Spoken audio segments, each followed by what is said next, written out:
KCN में आपका स्वागत है। मैं किंग हमीद। हमारे लोग जो आने चाहते थे वो हम तक नहीं पहुंचने दिए गए, जबरदस्ती उनको रोका गया बैरियर लगा के और खौफजदा करके।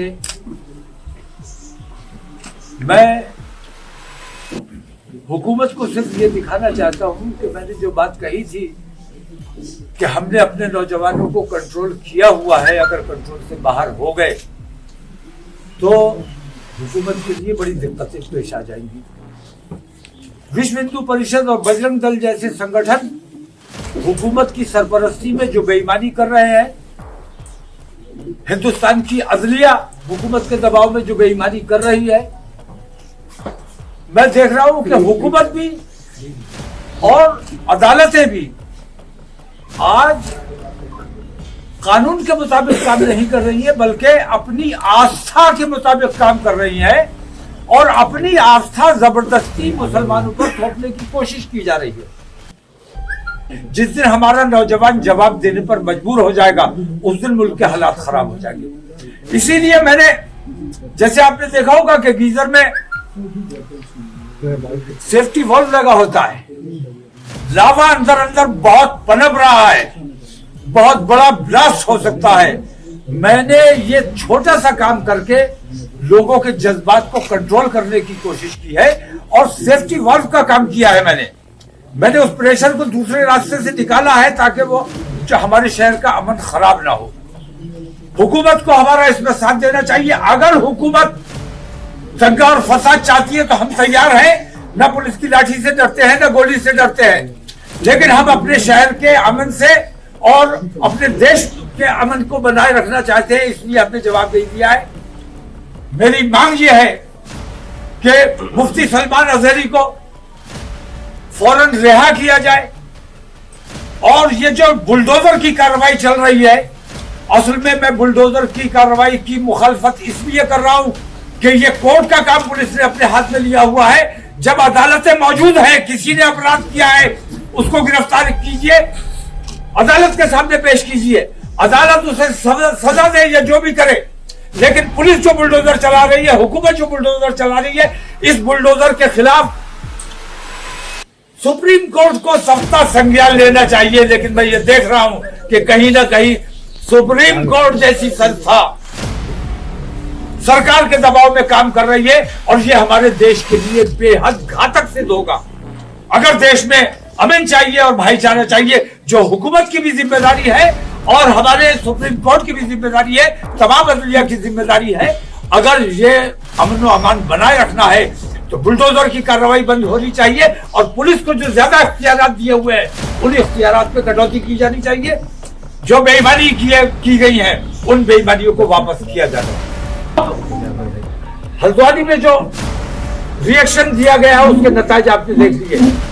अगर जबरदस्ती वहां बुलडोजर ना चलाए, धामी उसका जिम्मेदार है, धामी के खिलाफ FIR होनी चाहिए, उसे गिरफ्तार किया जाना चाहिए और जिन लोगों की वहां संपत्ति नष्ट हुई है, उन लोगों की संपत्ति, धामी की जायदाद जब्त करके उससे उसकी भरपाई की जानी चाहिए। पुलिस सीधे ही गोली मारेगी, पुलिस पैर पे गोली नहीं मारेगी। पैर पे गोली मारी जाती है बचाने के लिए, सीधे पे गोली मारी जाती है, माथे पे गोली मारी जाती है मार डालने के लिए। और पुलिस, हुकूमत, हिंदूवादी संगठन, अदलिया, ये सारे के सारे आज हिंदुत्व की लाइन पर काम कर रहे हैं और मुसलमानों को हिंदुस्तान से खत्म कर देना चाहते हैं। लेकिन हिंदुस्तान की रग रग में मुसलमान बसता है, इसको हटाया नहीं जा सकता। और रगों से अगर खून खींच लिया तो बचेगा क्या? जिंदा कैसे रहोगे? और जिस तरह हिंदुस्तान की नस नस में मुसलमान है, उसी तरह मुसलमान के हर दिल में, मुसलमान की नस नस में हिंदुस्तान बसता है। हम अपने देश में अमन चाहते हैं, शांति चाहते हैं, भाईचारा चाहते हैं। और अगर तुम फसाद करना चाहते हो तो हम फसाद करने के लिए तैयार हैं। हुकूमत रेफरी बने, हमारा तुम्हारा पंजा लड़ाया जाए, देखे कौन जीतता है। का आदेश था जिससे वो स्ट्रक्चर हटाया गया। कोर्ट का आदेश तो बाबरी मस्जिद का भी था, जिसको ये मान लिया गया कि मुसलमानों की है, हिंदुओं का कोई अधिकार नहीं है, रामलला का गर्भगृह नहीं है। अभी कौन से कानून के तहत कौन सा कानून है जिसने ज्ञानवापी मस्जिद के अंदर तहखाने में पूजा करने की इजाजत दे दी? किस कानून के तहत दे दी? कानून यह है कि 1947 के बाद जहां मंदिर है वहां मंदिर रहेगा, जहां मस्जिद है वहां मस्जिद रहेगी। वर्शिप एक्ट मौजूद है और एक्ट की मौजूदगी में अगर कोई जज अपनी समझ के मुताबिक काम करता है तो वो न्यायालय का अपमान करता है।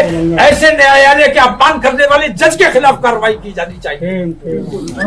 आपके रिश्तेदारों की संपत्ति की मेरे रिश्तेदारों की संपत्ति खगाल लो, मेरी संपत्ति खगाल लो, मुझ पर ईडी भेज दो, मेरे घर पे बुलडोजर भेज दो, मैं हर तकलीफ हर परेशानी सहने के लिए तैयार हूं।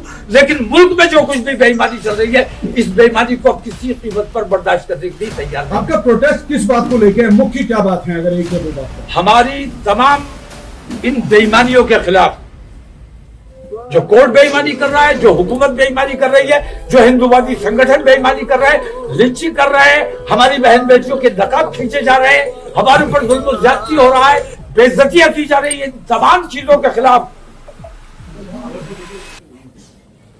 अजहरी को गिरफ्तार कर लिया गया उसकी रिहाई के लिए। अजमेर शरीफ में भी तुम्हें भगवान नजर आ गया। भगवान तो है, वो भगवान तो है, तुम अपने तरीके का भगवान वहां बिठाना चाहते हो।